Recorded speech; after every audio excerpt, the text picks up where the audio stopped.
bienvenue sur Loire FM, le samedi à midi et maintenant le jeudi à 18h pour la rediffusion. Cette semaine, c'est rendez-vous avec la politique. Après avoir reçu un maire et un nouveau sénateur, nous recevons aujourd'hui un député, Régis Juanico. Bonjour. Bonjour. Bienvenue donc sur Loire FM. C'est votre deuxième passage dans cette émission. Justement, est-ce que vous vous souvenez de votre premier passage? C'était un peu les débuts de cette émission. Oui, et j'ai toujours beaucoup de plaisir à venir dialoguer avec vous, Gilles. Merci beaucoup donc d'être là avec nous. On a une heure, donc on va essayer d'être complet, de parler de toutes les questions qui sont d'actualité et qui sont politiques de la région. Moi, j'ai envie de vous poser une question. Déjà, vous avez dit il y a juste avant de vous représenter à la députation que ce serait votre dernier mandat. Est-ce que vous avez changé d'avis? Est-ce que c'est bien votre dernier mandat? Et est-ce que vous êtes déjà projeté sur le futur en sachant ce que vous feriez après? Non, j'ai pas changé d'avis. C'est-à-dire que l'engagement que j'ai pris avant même mon élection, je le tiendrai.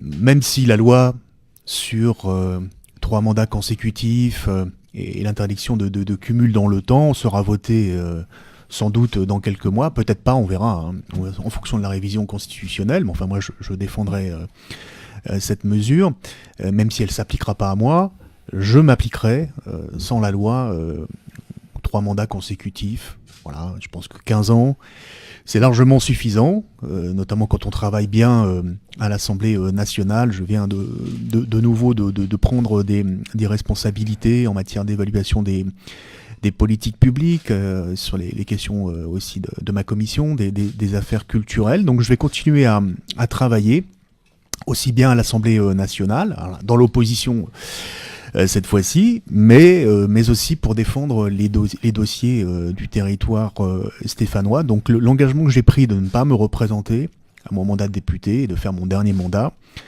je le tiendrai, ce qui me rend d'autant plus libre, je dirais, dans ce dernier mandat national en tant que député. Et puis ma reconversion, ensuite, elle sera essentiellement professionnelle. Et là aussi, j'ai beaucoup d'idées en tête qui concernent notamment les questions du sport. Vous serez dans le privé, j'allais dire, ou vous allez continuer dans la vie politique? On peut continuer à avoir un mandat d'élu. Le mandat des députés est très prenant. Il empêche d'avoir une vie professionnelle. Moi, je suis pour une séparation stricte, d'ailleurs, et d'interdire à tous les députés le cumul avec une activité professionnelle, quelle qu'elle soit. Et quand on est député, on l'est à plein temps. On se donne à 100% sur son territoire et à l'Assemblée nationale. Maintenant, surtout avec le Parlement du non-cumul, on va pouvoir avoir des députés qui sont beaucoup plus disponibles pour faire leur travail à Paris. Et donc, ça n'empêche pas d'avoir un mandat d'élu local. Je suis conseiller départemental, donc je continuerai à avoir un ancrage territorial, mais je ne serai plus député. Ça vous donne pas envie de gérer une commune, non, de faire évoluer une commune à votre main, j'ai envie de dire? Alors, c'est un mandat que je ne connais pas. Ouais. Je n'ai jamais été conseiller municipal, ni maire. Mais j'ai la chance d'avoir été élu 6 fois, aussi bien en tant que conseiller général que député, sur mon nom, directement au suffrage universel. Voilà, c'est ce type de mandat-là, ce lien direct avec mes concitoyens qui m'intéresse. Donc je le dis, un mandat local n'est pas... je le balaye pas d'un revers de la main, mais aujourd'hui je ne me projette pas du tout dans une candidature aux élections municipales, si c'est ça que Comme on dit, qui vous voulez me faire dire. Non, parce qu'on voit qu'il y a les élections municipales qui arriveront en 2021, puisqu'on dit que ça va être décalé d'une année. Et j'en sais rien. Ouais, J'en sais rien. C'est la rumeur, quoi. Oui, mais bon... Parce qu'on est un peu dans le flou sur Saint-Étienne, moi je trouve. Oui. On a un maire qui était républicain et qui a tendance à s'approcher d'En Marche. On a un ancien maire qui était devenu En Marche. Donc on est un peu dans le flou à Saint-Étienne, on ne sait plus très bien qui est qui. Oui, le paysage politique est confus, mais il y a aussi des choses qui sont bien ancrées et qui restent. Voilà, nous, pour notre part, nous sommes clairement dans l'opposition à Emmanuel Macron, ce qui ne veut pas dire qu'on fait de l'opposition et l'obstruction systématique. On a voté par exemple la loi de moralisation de la vie publique, même si dedans il y avait à mon avis, quelques erreurs, comme la suppression de la réserve parlementaire à disposition des députés et des sénateurs, parce que ça a aidé les collectivités locales et ça a aidé le milieu associatif. Mais très clairement dans l'opposition sur la loi travail, sur les questions de budget qu'on va discuter dans les prochaines semaines. Le maire de Saint-Étienne, Gaël Perdriau, j'ai plutôt le sentiment que depuis quelques semaines, il est très clairement aussi en opposition au gouvernement d'Édouard Philippe et au président Emmanuel Macron. Il a des propos extrêmement virulents. Cela ne m'étonne pas, hein. Et donc il reste chez les Républicains.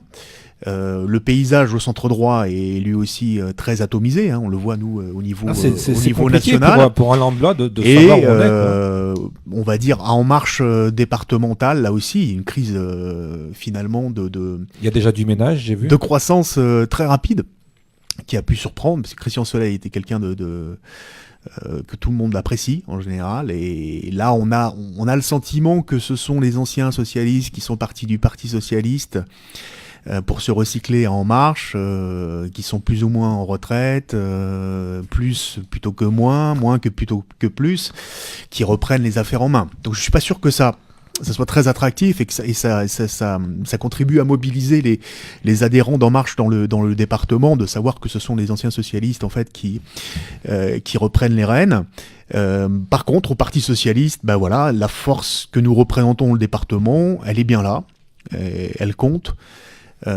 J'ai été réélu, certes de justesse, même si depuis beaucoup de mes concitoyens que je croise sur le terrain me disent on a bien fait de vous garder. Quand ils voient les députés d'En Marche, je dirais au travail, ou pas au travail d'ailleurs, mais enfin... Il faut pas, justement, vous qui avez l'expérience, il faut pas leur laisser un peu le temps de s'installer? Si, bien sûr.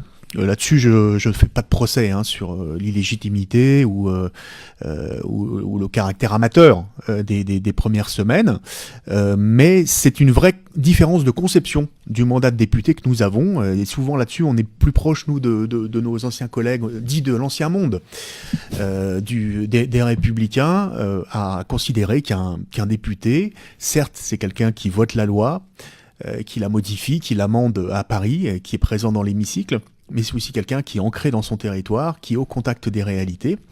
Je le dis souvent, on a besoin de députés qui ne soient pas hors sol et qui fassent remonter notamment tout ce qu'ils engrangent sur le terrain au contact de leurs concitoyens. Et des élus locaux.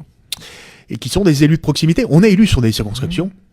Je veux pas que ça disparaisse, je veux pas qu'on ait des députés qui sont simplement sur des listes nationales. Il y a un danger aujourd'hui, c'est la diminution du nombre de parlementaires qui serait couplé à un dispositif de proportionnel, parce que là on passerait de 577 députés à 300 élus dans les circonscriptions. Quand vous dites danger, c'est quoi le danger? Parce que nous on est déjà, on n'a pas toutes les clés, donc on dit il y a un préfet, il y a un maire, il y a une métropole, on sait plus très bien qui fait quoi dans toute cette politique. Aujourd'hui les députés sont élus au scrutin uninominal majoritaire dans des circonscriptions. Si vous mettez une dose de proportionnelle, j'y suis favorable. Bon, admettons 10%, 15% du nombre de députés, mais si en plus vous diminuez le nombre de parlementaires, c'est ça qui est dangereux, de faire les deux en même temps. Vous aurez 300 députés élus dans les circonscriptions, mais aujourd'hui nos circonscriptions font 120 000, 130 000 habitants. Demain, si c'est le cas, ça sera 300 000, 350 000 habitants. Ce n'est pas gérable. C'est impossible. C'est des départements. C'est ingérable. On ne sera plus au contact de nos concitoyens. Et aujourd'hui, on a des députés En Marche qui ont une conception très hors sol du mandat de député. Ils veulent pas faire de terrain, ils veulent pas être au contact des associations, des élus locaux, ils veulent pas être des super assistantes sociales. C'est ce qu'ils nous disent en tout cas. Et je pense que ça pose un problème dans une démocratie parlementaire. La preuve, on a un exemple très récent. On a eu cette faute politique majeure qui était la suppression d'un tiers des contrats aidés en pleine rentrée du mois de septembre. Je pense que si on avait eu au gouvernement et à l'Assemblée des élus locaux qui connaissent les réalités locales, qui sont ancrés sur leur terrain, dans les associations ou dans les communes, on n'aurait jamais eu ce type de décision, parce que les contrats aidés, c'est utile. C'est utile aux communes qui ne peuvent pas se payer des emplois de la fonction publique territoriale pour les missions de service public, mais c'est utile aussi au monde associatif, sportif et culturel. Sans les contrats aidés, on n'a pas aujourd'hui, on n'a pas dans les associations de solidarité ou dans le milieu associatif aujourd'hui de services rendus de qualité à nos concitoyens. Donc voilà, ça par exemple c'est une erreur vraiment magistrale de la part de la majorité de la République. Est-ce que c'est une erreur de technicien, c'est-à-dire oui. de juste supprimer une ligne où on va faire des économies et on ne se réfère pas justement à la base aux élus locaux qui ont besoin de ces gens-là? Et puis on peut aussi parler de social, parce que des gens qu'on remet au travail, c'est quelque chose de social aussi. Exactement. Je crois que c'est une méconnaissance totale des réalités de terrain. Parce que pour les bénéficiaires, alors certes le dispositif est pas parfait, mais il permet quand même des taux de sortie positifs en emploi ou en formation, et puis de retrouver aussi une utilité sociale, une dignité quand on est au service d'une collectivité ou d'une association. C'est très important pour des jeunes peu ou pas qualifiés ou des seniors, entre 55 et 60 ans, qui sont éloignés du marché du travail. Donc les contrats aidés, ils ont leur utilité. On peut les améliorer. Bien évidemment qu'on ne peut pas satisfaire simplement de contrats précaires, mais ces contrats aidés, ils ont montré leur utilité sur le terrain, sur les territoires, et les supprimer est une erreur politique fondamentale, surtout quand on n'a pas de solution de remplacement. Donc effectivement, c'est pour des raisons budgétaires, pour des raisons comptables. Et on a l'impression quand même, au plus haut sommet de l'État, le président de la République Emmanuel Macron, on l'a encore vu cette semaine en Corrèze, quand il a des propos extrêmement méprisants pour les ouvriers de GMSS, les ouvriers de l'usine de sous-traitance automobile de la Creuse, qui sont venus à sa rencontre et qu'il a refusé de rencontrer et qu'il a qualifié de foutant le bordel. Mais c'était pas la première fois. On voit quand même qu'il y a une forme de mépris et de méconnaissance à la fois des élus locaux, des acteurs de terrain, des acteurs associatifs, des corps intermédiaires, un mépris pour les syndicats.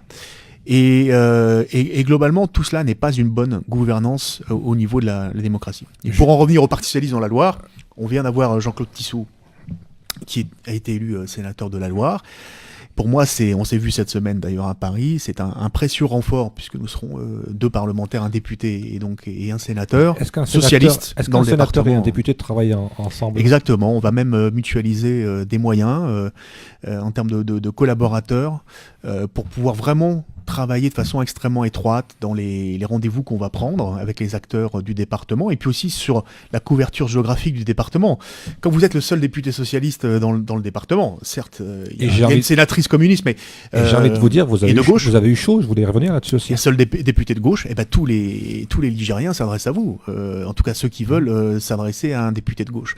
Donc là, avec un sénateur qui est implanté dans le centre du département, mais qui connaît bien le Roannais, on va pouvoir bien couvrir le département avec Jean-Claude Tissot, et puis bien travailler ensemble aussi à Paris pour défendre le territoire ligérien sur un certain nombre de dossiers. Réélu de justesse, mais réélu. Oui. Et on dit souvent pour les élections, chaque voix compte. Là, pour le coup, effectivement, les gens se sont aperçus après coup que chaque voix compte et qu'ils ont bien fait de se mobiliser. On va faire un peu d'humour, mais est-ce qu'entre les 2 tours, vous êtes allé voir un sorcier, vous avez fait brûler quelque chose ? Parce que moi, je vais être honnête avec vous, je me suis dit, quand j'ai vu les résultats du premier tour, je me suis dit, c'est foutu. Et quand j'ai vu cette énergie, je me suis dit, voilà, oui. Chapeau. Alors, j'ai jamais pensé que c'était perdu d'avance. J'ai toujours il y avait quand même beaucoup d'écart. On pouvait passer, oui. Je l'avais déjà fait une fois, en 2007, mais j'étais parti de plus haut et j'étais arrivé plus haut, de 21,5% à 52% des voix entre le premier et le second tour. Là, je partais à 19,5% des voix. Donc je savais que ça allait jouer à quelques voix, à quelques dizaines de voix. Bon, j'imaginais pas, bien évidemment, 23 voix d'écart, qui est le second écart le plus faible au niveau des résultats, au niveau national. Mais on a fait là aussi la meilleure remontée, une des meilleures remontées en France.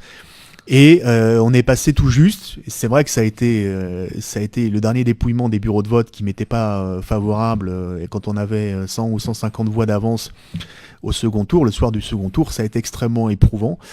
Mais on y a toujours cru, et pendant l'entre-deux tours, je crois, on n'a pas baissé les bras et on a vraiment allé mobiliser tous ceux qu'on pouvait mobiliser pour ce vote. Et aujourd'hui, ils sont très heureux du résultat, parce que paradoxalement, nos concitoyens sont beaucoup plus heureux quand vous êtes élu avec très peu de voix d'écart que quand vous l'êtes très largement. Ouais. C'est aussi paradoxal parce que c'est une belle récompense aussi, parce que justement, voilà, un troisième mandat, c'est aussi, moi je remercie tous ceux qui ont été fidèles. Voilà. Et si j'avais pas eu 2 mandats précédemment, si j'avais eu qu'un seul mandat peut-être d'ancienneté, je suis pas sûr, peut-être que le résultat aurait été inversé et que j'aurais perdu 30 voix ou 40 voix.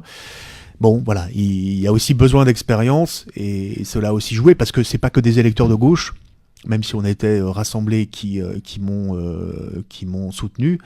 Et il y a eu aussi des électeurs centristes, même de droite, mais qui reconnaissaient la qualité du travail que j'avais pu mener comme parlementaire. Si j'ai bien noté, j'ai même vu que votre adversaire depuis des décennies, M. Gilles Artigue, vous avez presque félicité. Oui, parce que même si on s'est combattu et qu'on a été adversaire à de nombreuses reprises aux élections, ça n'empêche pas le respect pour l'élu de terrain qu'il est. Et le fait, voilà, qu'on partage là aussi, je le disais tout à l'heure, la même conception d'un élu de terrain qui est là pour faire remonter les problèmes, mais aussi parfois les solutions de la part des acteurs qu'il rencontre sur le terrain et qui est pas hors sol. Justement, entre les deux tours, est-ce que le message des gens que vous avez croisés, rencontrés, vous a influencé en vous disant il y a des choses à faire autrement ou à corriger ? Oui, alors moi j'avais adopté une position qui était de dire que je n'étais pas dans une opposition systématique à Emmanuel Macron. Je lui ai dit que je voterais un certain nombre de dispositions. Sur la taxe d'habitation par exemple et sur la question du pouvoir d'achat aux ménages les plus modestes, je suis très clairement favorable à ce qu'on redonne du pouvoir d'achat à travers les minima sociaux, à travers la revalorisation de ceux qui gagnent autour du SMIC. Par contre, j'ai dit très clairement aussi ce à quoi je m'opposerai, et je vais le faire dans les prochaines semaines, l'augmentation de la CSG. Nous proposons que les retraités ne soient pas taxés jusqu'à 3 000 euros, et pas 1 200 euros. C'est une différence fondamentale, ça c'est quand même un point très important. Ce qui fait et puis aussi la suppression de l'ISF, quand même, et l'instauration d'un prélèvement unique à 30% pour les revenus du capital. Ça c'est un cadeau de 4,5 milliards d'euros pour aujourd'hui très très peu, quelques centaines de milliers aujourd'hui de ménages les plus riches dans le pays. Ça on peut pas l'accepter. Quand dans le même temps, on supprime 5 euros pour ceux qui touchent des APL, les allocations pour le logement, ou que l'on fait ce mouvement sur la CSG pour les retraités les plus modestes. C'est pas acceptable. Là, il y a un budget vraiment très, très injuste, et là-dessus, on va s'opposer très fermement. On est un peu dans le paradoxe, encore une fois, parce que on a l'impression, ce gouvernement En Marche, qui est centre-droit, un peu, j'ai envie de dire, on a un peu aussi, quand on revient en arrière, on se dit que Régis Juanico aurait pu être ministre de François Hollande et que Emmanuel Macron était aussi ministre de François Hollande. Oui, tout à fait. Donc vous auriez pu être deux ministres du même gouvernement, et on se rend compte qu'aujourd'hui, finalement, il n'y a pas grand-chose qui vous rapproche sur la politique actuelle. Et clairement. Donc c'est là où les citoyens sont un peu même totalement perdus aujourd'hui. On ne sait plus si on est centriste, gauchiste, de droite, d'extrême, insoumis, pas. C'est le flou. Donc vous avez créé Nouvelle Gauche. C'est quoi Nouvelle Gauche ? Un révélateur, et c'est les primaires qui ont clarifié la situation quand Benoît Hamon a battu avec le vote des électeurs de gauche Manuel Valls. Bon, c'est la clarification du quinquennat s'est opérée à ce moment-là. Et il y a eu des affrontements dans ce quinquennat, on n'était pas d'accord sur toutes les orientations, on s'est opposé parfois au gouvernement, vous le savez, ce qu'on a appelé les frondeurs, mais qui était un mouvement tout simplement de remontée du mécontentement et de l'insatisfaction des électeurs de gauche par rapport à la politique qui était menée par François Hollande et ses gouvernements successifs. Et c'est l'absence de dialogue, et c'est l'absence de compromis sur ces éléments d'insatisfaction qui ont fait que nous avons perdu les élections intermédiaires locales, faut pas l'oublier, bien avant les présidentielles et les législatives. Notamment les municipales.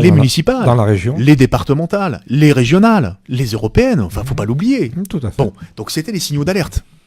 Nous avons fait remonter ces signaux d'alerte, nous n'avons pas été entendus. Donc à partir de ce moment-là, nous avons non seulement haussé le ton, mais aussi parfois montré notre opposition, y compris au sein du groupe parlementaire. Et puis, dans les derniers mois du quinquennat, nous avons changé de responsable de groupe, et nous l'avons conservé. Maintenant, nous avons un groupe beaucoup plus réduit, puisque nous n'avons plus que 30 députés socialistes. Nous avons appelé ce groupe Nouvelle Gauche, pour bien marquer la séparation avec le quinquennat précédent. Mais voilà, nous arrivons à vivre ensemble, malgré nos différences, nos sensibilités. Ça a toujours été ça, le Parti Socialiste, quelque part, c'est la synthèse des différentes sensibilités.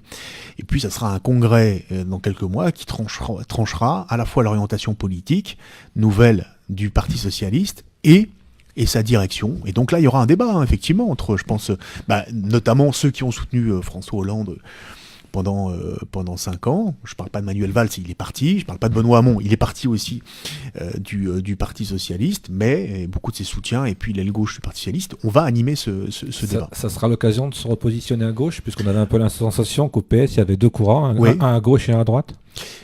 Oui, alors c'est pas qu'une question de gauche et droite, bien évidemment, mais il y a cette clarification qui est attendue, et puis le fait d'être dans l'opposition maintenant clairement à Macron, le fait qu'il mène une politique aujourd'hui qui est pas ni de gauche ni de droite, qui est ni de gauche ni de gauche, Elle est compliquée à lire. Elle est libérale. Ouais. Elle est libérale et elle favorise outrageusement quand même aujourd'hui les ménages les plus riches dans notre pays. Hein, donc c'est plus que de la confusion. C'est quand même très clairement une politique extrêmement favorable à ceux qui ont déjà beaucoup. Donc c'est ça qu'il faut qu'on combatte. Donc ça nous aide aussi. Il n'y a pas de. Je prends juste la question du budget des sports.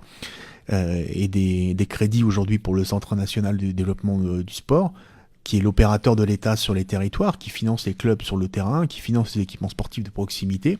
On nous annonce une division par deux, un budget divisé par deux, c'est-à-dire 150 millions d'euros quasiment de coupes budgétaires dans les crédits du sport. C'est inacceptable au moment où on obtient les Jeux Olympiques et Paralympiques pour Paris 2024.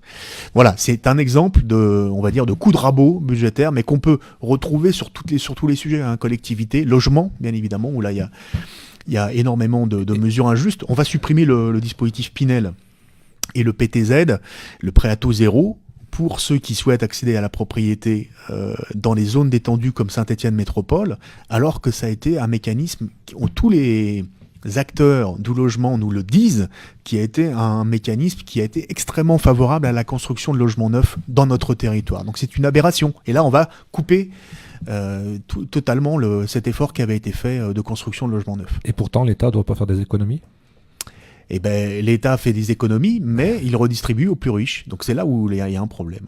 Et si on redistribue aux plus riches l'ISF, par et que ces plus riches recréent de l'emploi en France à moyen ou à long terme, est-ce qu'il n'y a pas aussi des retombées qui pourraient... Je ne crois pas du tout à cette théorie de l'économie du ruissellement. Autant nous, dans notre contre-budget au groupe Nouvelle Gauche, au groupe à l'Assemblée nationale, nous avons souhaité flécher un certain nombre de financements sur les PME. Dans la Loire, nous avons des PME industrielles extrêmement innovantes. Il faut continuer à les aider, mieux les aider, plus les aider. Autant je ne crois pas du tout aujourd'hui que 0,2% d'ISF sur des patrimoines qui font plus d'1 million d'euros, ça soit un souci et que ça contribue à l'exode fiscal d'un certain nombre de nos compatriotes les plus riches. Je n'y crois pas du tout. Ils ne reviendront pas en raison de l'ISF ou pas. Et c'est pas pour ça qu'ils investiront plus dans le productif. Je n'y crois pas non plus. Donc voilà, c'est une philosophie complètement différente que nous avons de l'économie, de l'emploi et surtout de la justice sociale. Philippe, une question ? Oui, j'avais une question pour Régis Juanico. Revenir quelques instants sur son élection donc de quelques voix, certes, mais sa réélection donc aux législatives. Est-ce qu'on ne peut pas le rapprocher quelque part ? On reçoit la semaine prochaine Cécile Cukierman, qui a été réélue donc sénatrice et brillamment, puisqu'elle est arrivée 12e, juste derrière Bernard Bonne. Si on prend les voix qui sont censées voter pour elle parmi les grands électeurs, il doit y en avoir 150. En gros, elle a fait plus de 300 voix. Donc est-ce que quelque part là, c'est un peu comme vous le travail de terrain qui a été reconnu, le fait que les gens ils comprennent plus rien. En Marche, il y avait plein d'élus, y compris au dépouillement, qui disaient il n'y avait pas 3 listes, à droite il y en avait 4. Puisqu'en fait, la liste d'En Marche conduite par Alain Berthéaz, c'était en fait, c'est quelqu'un qui est au parti radical, mais pas celui de gauche, celui de Michel Thiollet, qui a soutenu Fillon à la présidentielle. Est-ce que les gens, ils comprennent plus rien, mais il y a de quoi quand même, non ? D'abord, ça a été pour nous une heureuse surprise que 2 sénateurs de gauche parce que soient élus ou réélus. Entre nous, tout le monde pensait qu'il y aurait 3, peut-être 1 et 4. C'est simple, en de dernières élections sénatoriales, nous... il y a 2 listes en plus. En 2011, nous étions en situation de pouvoir gagner 3 sièges, ce que nous avons fait avec Jean-Claude Frécon qui était le tête de liste et Cécile Cukierman qui était en deuxième position. Nous avions gagné toutes les municipalités de la Loire, hein, les grandes municipalités, hein, Roanne, Saint-Étienne, Firminy, Saint-Chamond. Là, nous étions dans une situation inverse. Donc la droite, dans le département, pouvait prétendre à avoir 3 sièges sur 4. Bon. Elle a été divisée. La liste En Marche n'a pas pris que des voix à droite. Elle a pris aussi à gauche, dans nos rangs, puisqu'il y avait aussi des anciens socialistes qui sont passés depuis à la République En Marche et qui sont soutiens de Macron aujourd'hui. Donc, évidemment, ça a fait moins de voix pour Jean-Claude Tissot, mais c'est exactement le nombre de voix qu'on avait prévu de faire. Il a fait une excellente campagne, lui, pour le coup, de terrain. Et puis Cécile Cukierman, c'est le fruit aussi de son travail, effectivement, dans le département. Et comme élue sortante, effectivement, et une élue aussi qui a été extrêmement claire sur son opposition à la loi NOTRe, qui était la loi qui réformait l'organisation des collectivités territoriales et qui a été extrêmement mal perçue par beaucoup de petites collectivités, intercommunalités, notamment dans le milieu rural. Je pense qu'effectivement, on a pu faire une bonne campagne à gauche, en ratissant large, donc un socialiste, une communiste, 2 sur 4, et c'est un excellent résultat. Ils vont pouvoir d'ailleurs travailler ensemble au Sénat, et puis que nous travaillons ensemble, les parlementaires de gauche aussi, pour l'intérêt général de nos concitoyens. Un bel équilibre, 2 sur 4. Comment ? Je dis un bel équilibre, 2 sur 4. Oui, alors, au lieu de 3 sur 4, qui normalement ça aurait été en théorie ce que devait avoir la droite, quoi. Allez, on fait notre petite pause musicale. Vous avez choisi Bernard Lavilliers avec la chanson Saint-Étienne et on revient dans la deuxième partie. On aura des sujets plus stéphanois et notamment on va parler beaucoup du stade Geoffroy Guichard. Troisième rendez-vous avec la politique et cette semaine c'est Régis Juanico, le député de la première circonscription qui est notre invité. Alors on va revenir sur Saint-Étienne et on avait un sujet qui vous tient à cœur et puis qui est dans l'actualité, puisque notamment on aura les Jeux Olympiques en 2024, je crois, si je ne dis pas de bêtises, il y aura des matchs au stade Geoffroy Guichard, mais c'est surtout le côté de l'exploitation du stade. Alors c'est un dossier qui vous tient à cœur, donc à vous de nous dire un peu ce que vous pensez de cette évolution. Les discussions ont lieu actuellement et j'avais l'occasion de présenter ma position à l'occasion d'un débat des élections législatives et j'ai souhaité que je puisse être auditionné de façon plus approfondie par le Conseil de développement et notamment par Claude Rizac et les membres du Conseil de développement qui sont en train de préparer un rapport qui sera présenté aux élus de Saint-Étienne Métropole dans le courant du mois d'octobre. Pour dire quoi ? Pour dire qu'aujourd'hui, on peut aller vers un accord gagnant-gagnant, renouvelé, entre Saint-Étienne Métropole, qui est propriétaire du stade Geoffroy Guichard. Vous savez qu'il y a eu beaucoup d'investissements, notamment des collectivités locales, mais des finances publiques de façon plus générale pour rénover le stade, notamment à l'occasion de l'Euro 2016. Quand on disait que le stade était trop grand maintenant, la Cour des comptes. Ouais, je ne crois pas que les membres de la Cour des comptes soient qualifiés en quoi que ce soit pour évoquer les jauges de stade. C'est complètement relatif. Si on a voulu faire une jauge à 42 000 places, ce qui fait que Geoffroy Guichard est aujourd'hui le 7e stade en termes de capacité d'accueil, c'est bien évidemment parce que le club a pour ambition de jouer le top 5 dans le championnat, a des ambitions sportives, il est même classé parmi les tout premiers clubs à l'indice UEFA au niveau des clubs français, c'est pour jouer les premiers rôles. Et s'il veut jouer les premiers rôles, ça nécessite aussi de passer d'une affluence, où aujourd'hui on est à 28 000, on est largement au-dessus de l'affluence moyenne de Ligue 1, qui est 21 000, à bien au-delà. Mais ça nécessite justement que le club puisse mieux exploiter son stade, son outil de travail, mieux le valoriser. Et donc, l'accord gagnant-gagnant, ça serait que Saint-Étienne Métropole reste propriétaire du stade. C'est un outil patrimonial aujourd'hui qui est bien évidemment... auquel les Stéphanois sont extrêmement attachés, qui est un outil de rayonnement aussi pour l'agglomération, mais qu'on donne plus de marge de manœuvre au club dans le mode de gestion, d'exploitation et de valorisation de cet outil de travail. Aujourd'hui, il ne l'exploite que les jours de match, donc 30 fois par an. Ouais, pour faire du business, quoi. Pour améliorer les ressources financières du club, bien évidemment, en hospitalité, en réception, en améliorant aussi son marketing, sa billetterie.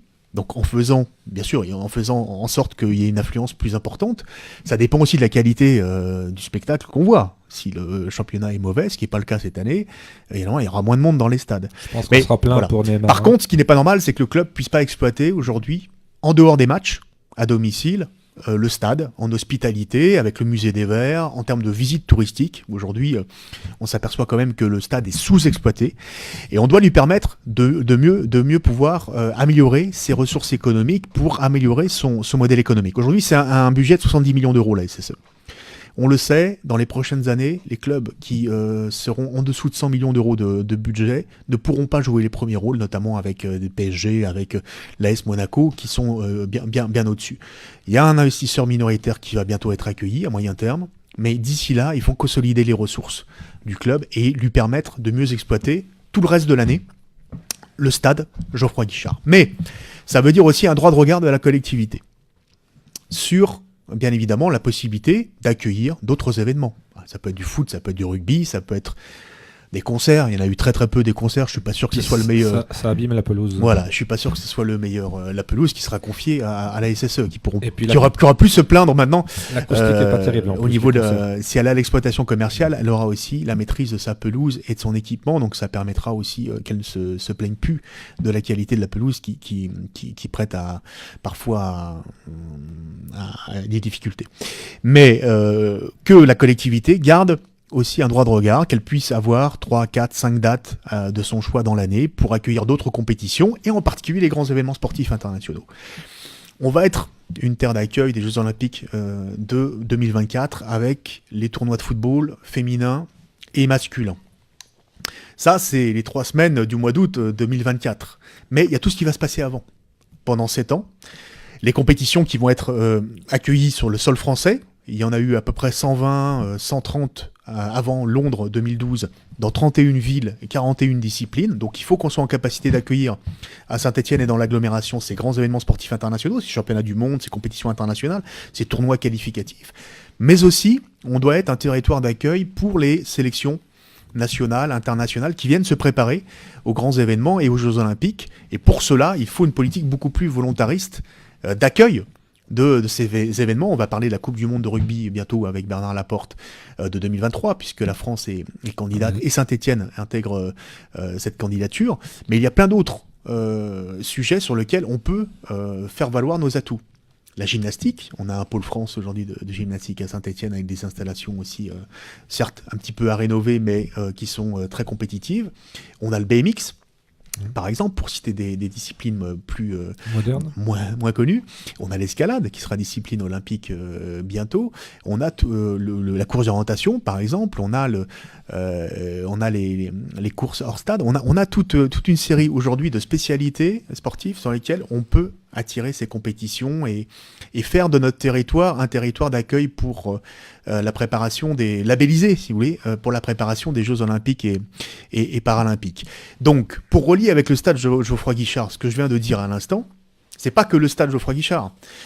S'il y a une nouvelle convention, quel que soit d'ailleurs le mode de relation juridique retenu, que ce soit un bail amphithéotique, que ce soit une convention de concession-location, que ce soit une autorisation d'occupation temporaire, peu importe. Ce qu'il faut, c'est revoir les modalités juridiques de relation entre le club résident, la SSE, et la collectivité propriétaire, et augmenter la redevance payée par le club chaque année. Aujourd'hui, c'est 1,4 million d'euros chaque année, donc c'est assez peu.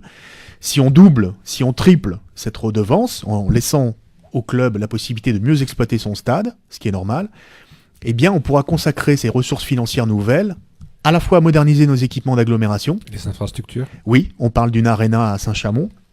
C'est le moment de la construire pour le basket, pour le handball, pour les... Oui, mais pas que le basket. Ouais, qui accueille plusieurs sports. Voilà, et qu'on soit capable d'accueillir aussi les équipes de France de handball, par exemple.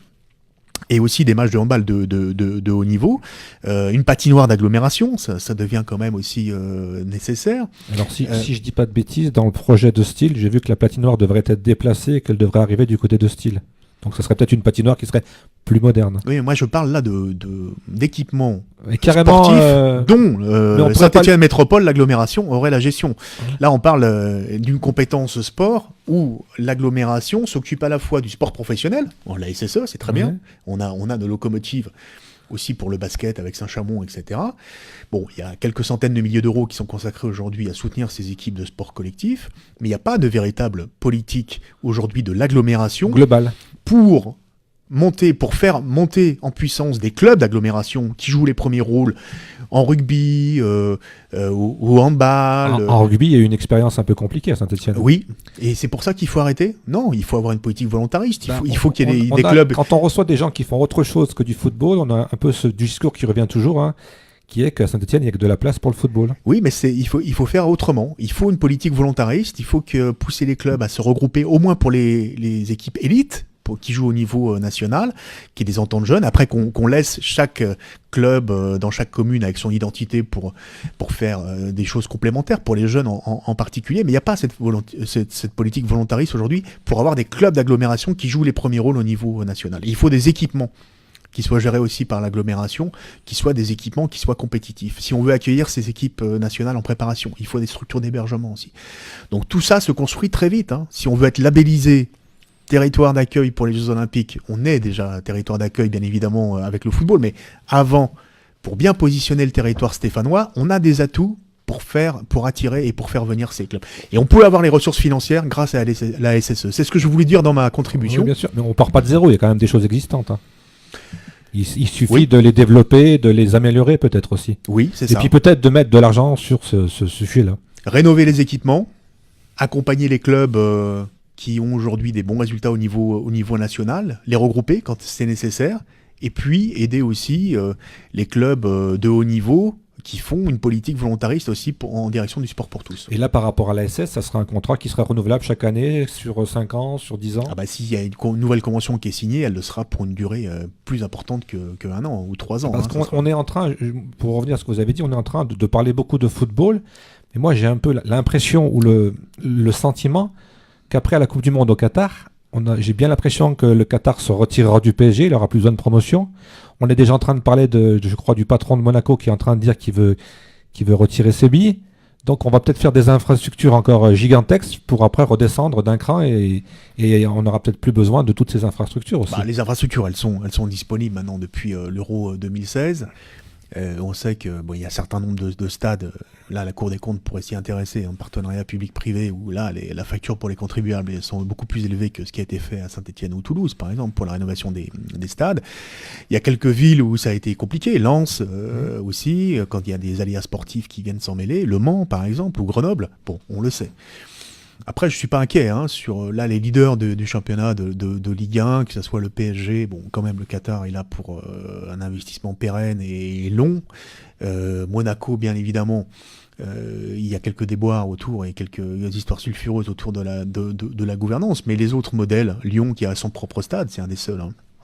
Il y a 3 clubs sur 40 en Ligue 1 et Ligue 2. À être propriétaires de leur stade.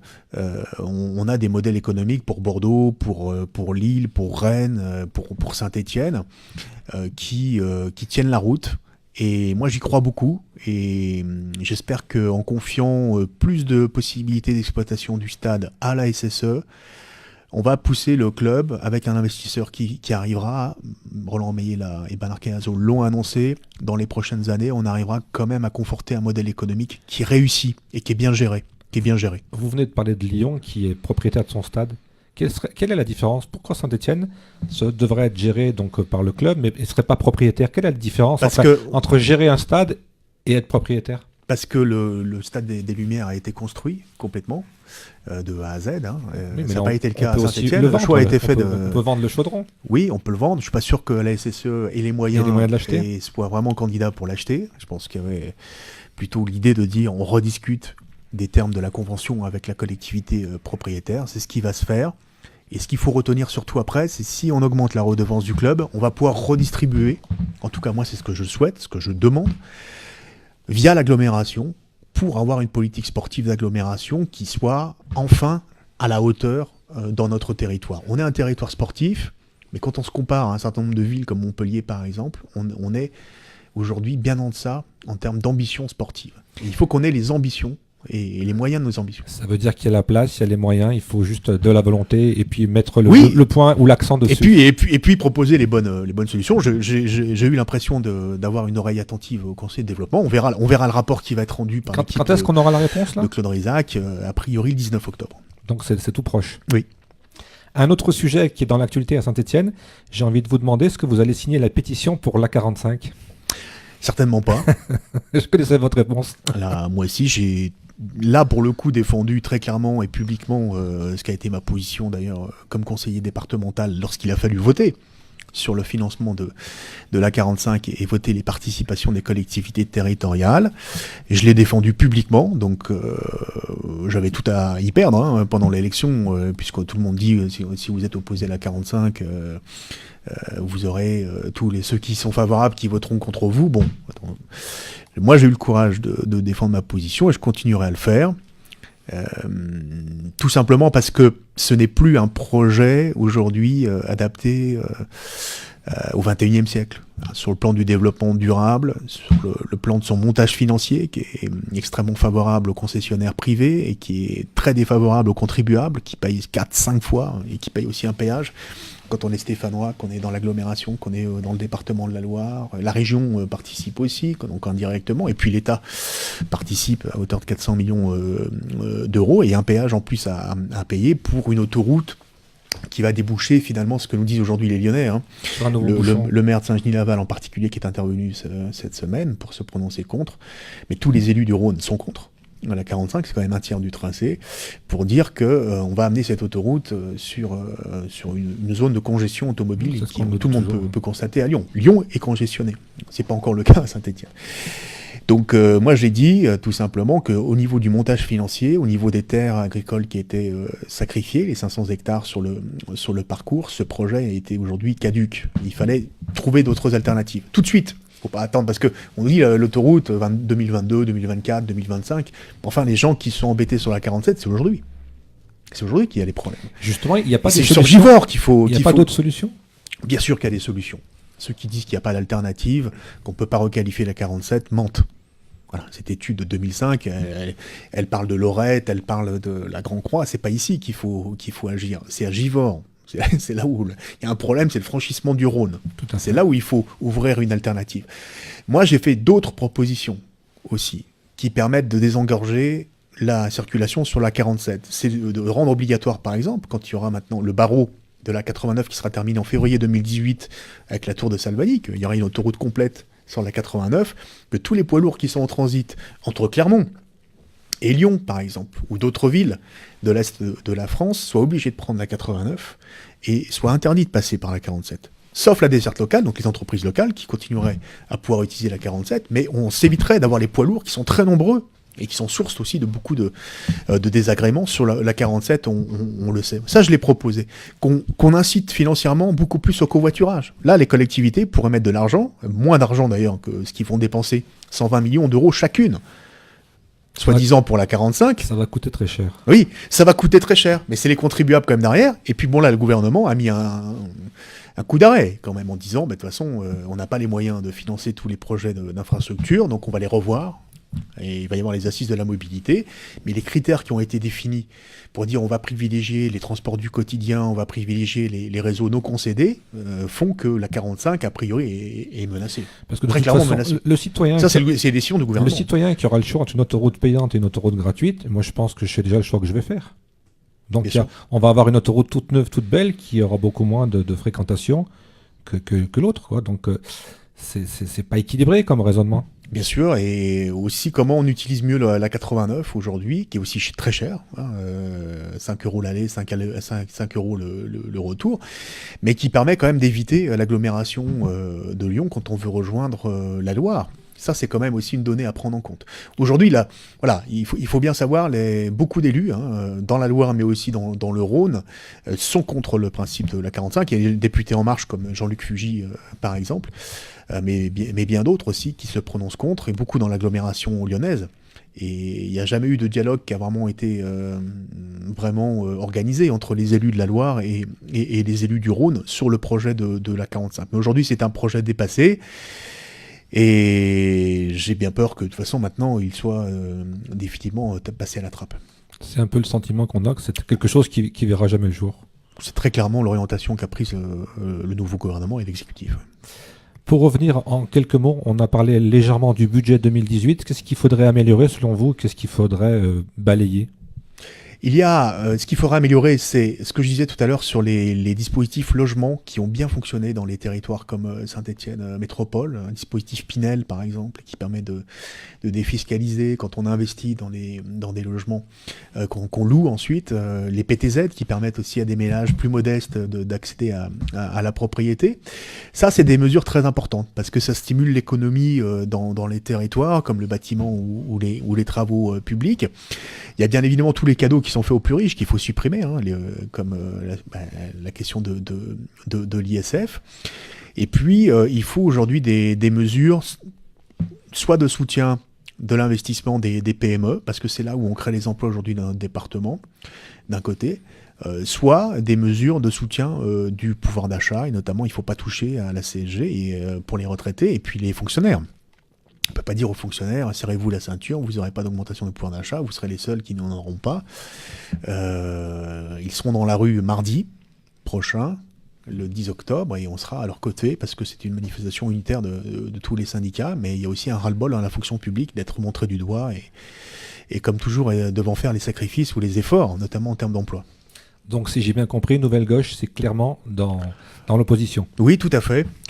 Et puis, c'est aussi des propositions. Je vous invite à aller voir le contre-budget que nous avons présenté cette semaine à l'Assemblée nationale sur mon site internet juanico.fr. Vous y retrouverez aussi la contribution sur Geoffroy Guichard et aussi beaucoup d'autres que textes et projets que je soutiens. Mais effectivement, nous sommes aujourd'hui à la fois clairement dans l'opposition, mais aussi en proposition, ce qui peut aussi nous différencier d'une autre opposition à gauche. Dernière question qui est celle de la France Insoumise et Jean-Luc Mélenchon, vous aurez compris.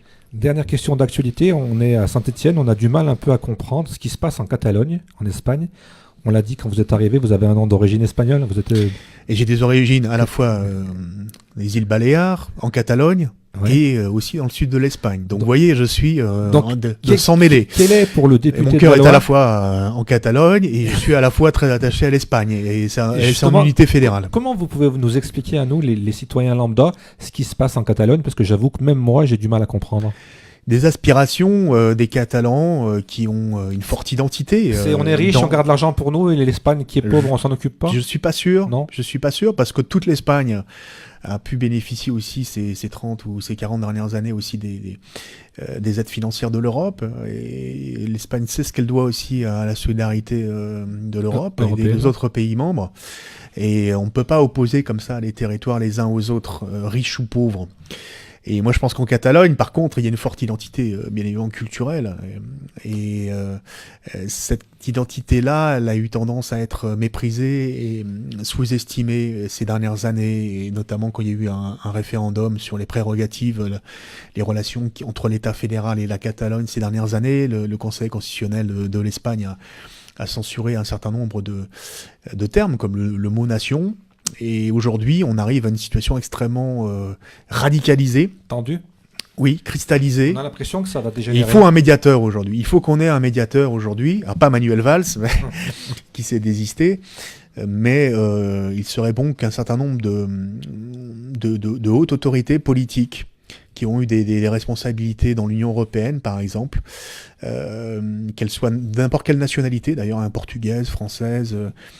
allemande, aujourd'hui s'investissent dans une mission de médiation.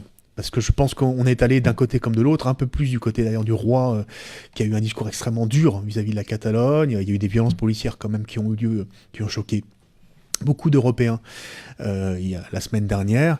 On ne peut pas faire comme si c'était rien passé. Et je pense là qu'il y a nécessité très très vite d'une médiation politique. Et là, les Européens doivent se mobiliser. Ils ne peuvent pas fermer les yeux. Ils ne peuvent pas non plus prendre parti complètement pour l'un ou pour l'autre. Parce qu'on sait que c'est des situations qui peuvent dégénérer et puis qui peuvent faire tache d'huile dans d'autres territoires ailleurs en Europe. Optimiste ou pessimiste pour ce sujet-là? Là, je suis relativement pessimiste et par contre, je mets en garde, il faut vraiment là qu'il y ait une initiative politique qui soit prise, on ne peut pas regarder et laisser faire. Dernière question avant de vous laisser partir. Au Parti Socialiste de la Loire, il y a des gens qui ont soutenu aux législatives des candidats En Marche. Qu'est-ce qu'ils deviennent? Ils démissionnent du PS ou ils sont exclus? Comment ça se passe? Non, il y a des gens qui sont partis du PS, qui ont rejoint En Marche, qui l'ont fait en toute conscience, après les primaires, opinion. Et qui l'ont dit et qui l'ont déclaré publiquement. Et puis il y a ceux qui souhaitent rester au Parti Socialiste. Voilà. Bon, on ne va pas mener de chasse aux sorcières en excluant quiconque. Moi, je souhaite qu'on reste un maximum au Parti Socialiste. On verra au niveau du Congrès comment les choses évoluent, si on est en capacité de rénover. D'avoir une nouvelle direction, une nouvelle génération, une nouvelle orientation politique. Et puis, en fonction de cela, les gens décideront s'ils restent ou pas au Parti Socialiste. Mais nous n'avons aucune chasse aux sorcières, donc on mettra personne dehors. Donc l'avenir du député Régis Juanico, c'est beaucoup de travail, encore pendant 5 ans. Oui, beaucoup de travail à l'Assemblée, beaucoup de travail à la direction collective du Parti Socialiste aussi, parce que je vais travailler aux côtés de Jean-François Debat sur des questions bien évidemment financières et et d'immobilier, la vente du siège de Solferino aussi, et bien évidemment notre fonctionnement politique dans les prochaines années pour le Parti Ça ne vous socialiste. fait pas un peu mal au cœur de vendre Non. ce siège? J'y ai d'excellents souvenirs, j'en ai de moins bons aussi. Moi, je suis pas attaché au mur, mais je suis attaché à l'histoire À l'histoire. l'histoire du Parti socialiste, bien évidemment. Mais on avait besoin aussi de changer et de dire très clairement, voilà, on change de locaux et on change aussi d'équipe. Aucun regret sur la campagne des présidentielles avec votre soutien à Benoît Hamon? Est-ce qu'il n'y a pas des choses qu'on aurait pu faire différemment ou s'associer encore une fois avec Jean-Luc Non, Mélenchon? c'était quel que soit le candidat qui portait les couleurs du Parti socialiste. De toute façon, on savait que le score serait très mauvais et bon, un autre candidat n'aurait pas fait mieux. Simplement, on aurait pu s'épargner les défections et les trahisons que nous avons eues, nous, tous les jours pendant la campagne présidentielle. Donc, c'est vrai que ça a été une campagne extrêmement dure. Par contre, nous avons planté des jalons sur le fond, avec des nouveaux thèmes sur le travail, sur La taxe pénibilité notamment, je vois que vous la êtes taxe très sur les attaché. robots, la Ouais. pénibilité, les burn-out. questions d'alimentation, on y revient beaucoup dans les prochaines semaines, vous verrez avec les états généraux de l'alimentation, les perturbateurs endocriniens, la santé environnementale, donc énormément de sujets qu'on a mis sur la table et qui aujourd'hui reviennent, hein. Glyphosate, perturbateurs endocriniens, la taxe sur les robots, la question du revenu universel, oui quand même c'est des débats qui se poursuivent. Donc c'est des idées d'avenir. Pour moi, c'est l'avenir. Et Benoît Hamon est en situation aujourd'hui, parce qu'il est sorti du Parti socialiste, de pouvoir aussi fédérer, rassembler beaucoup de forces de gauche autour de lui, et de faire le lien et la passerelle entre ces forces de gauche. Et donc je continue à soutenir Benoît Hamon, et notamment sur les idées, et en jouant mon rôle au Parti socialiste pour que nous allions dans ce sens-là. J'ose espérer que la prochaine fois qu'il vient à Saint-Etienne, Benoît Hamon, vous nous le faites venir dans les locaux de Oui. l'ORFM. Oui, Ça c'est serait pas- un ça serait- engagement que je peux prendre. Ça serait passionnant. Oui. Moi, j'ai une dernière anecdote. La semaine dernière, j'étais à Saint-Julien-Malamelette pour l'avant-première de Mélancolie ouvrière, un film qui parle des combats des premières syndicalistes au début du siècle, notamment du côté de l'Isère, du côté de Visil. Et j'ai rencontré l'ancien secrétaire de la CGT, monsieur Louis Vianney, Oui. qui m'a promis de venir faire l'émission quand il pourrait, parce qu'il n'a pas une santé très, très, très bonne. Et il m'a dit, quand je lui ai dit, je reçois Régis Jonico, il m'a dit, lui, c'est un bon socialiste. Oui, et Quelle est votre réaction quand on vous dit que vous êtes un bon socialiste? Eh ben, ça me fait plaisir. Et puis, moi, j'ai beaucoup de respect et d'estime pour Louis Vianney comme syndicaliste. Merci beaucoup, Régis Jonico, d'être venu nous voir dans Rendez-vous avec la politique.